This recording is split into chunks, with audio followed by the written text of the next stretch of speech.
les œuvres humaines, c'est une des plus impressionnantes. Elle s'élève à plus de 90 mètres de hauteur, mais reste assez souple pour s'incliner au gré des vents. C'est le symbole de l'Amérique. Rassemblant 20 millions de visiteurs par an, c'est le monument le plus visité au monde après la Tour Eiffel. À la base, il y a eu cet homme, Édouard de la Boulaye, qui eut l'idée d'offrir ce colosse aux États-Unis pour les 100 ans de leur déclaration d'indépendance, dans le but de renforcer l'amitié franco-américaine. Le projet fut confié à Frédéric Bartholdi, qui, en s'inspirant du mythique colosse de Rhodes et du visage de sa mère, donna vie à Miss Liberty, plus connue sous le nom de la Statue de la Liberté.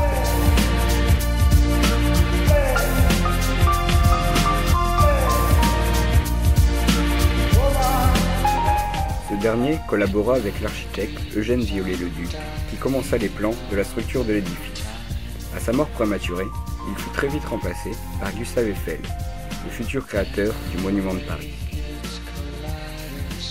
Financé par l'association franco-américaine de 1874, ainsi qu'une campagne de promotion en 1875, le projet put enfin aboutir en 1885, avec l'arrivée en pièces détachées de la statue à New York, soit 225 tonnes d'acier et de cuivre, l'équivalent de 12 bus, pour un coût estimé de 350 000 €.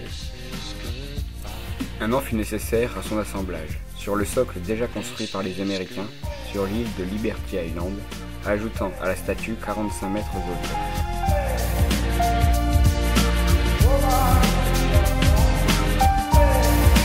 Ce socle, symbolisation d'une forteresse du style Vauban, est là pour protéger ce que la statue représente.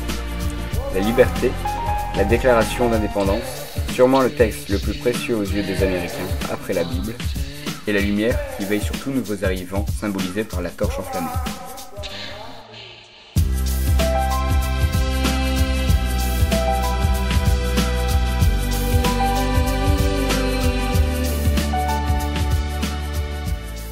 La statue est à l'avant-poste de New York. Tout arrivant à Manhattan voit en premier lieu Liberty Island, et c'est pour cette raison qu'elle fut longtemps le premier phare de la côte Est. La statue rentra alors au patrimoine mondial de l'UNESCO, et alors que le nombre de visiteurs augmentait fortement, il se passa ceci.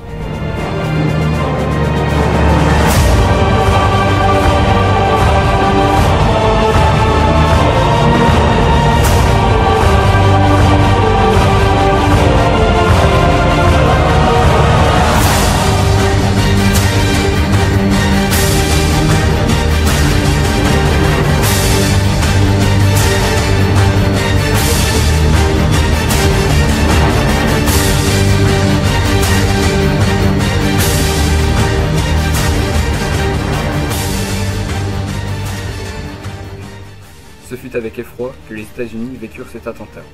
La sécurité du pays monta alors d'un niveau, et l'accès intérieur de la statue fut interdit. Encore aujourd'hui, seuls personnel d'entretien et agents de sécurité peuvent y pénétrer après un contrôle drastique.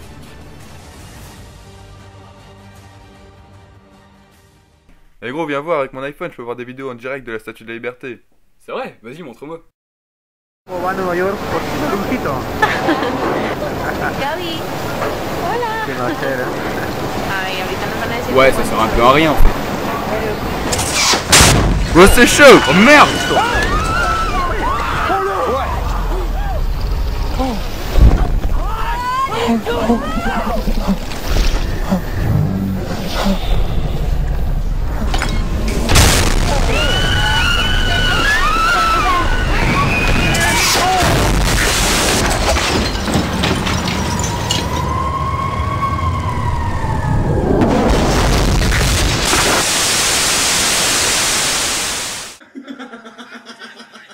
Wow.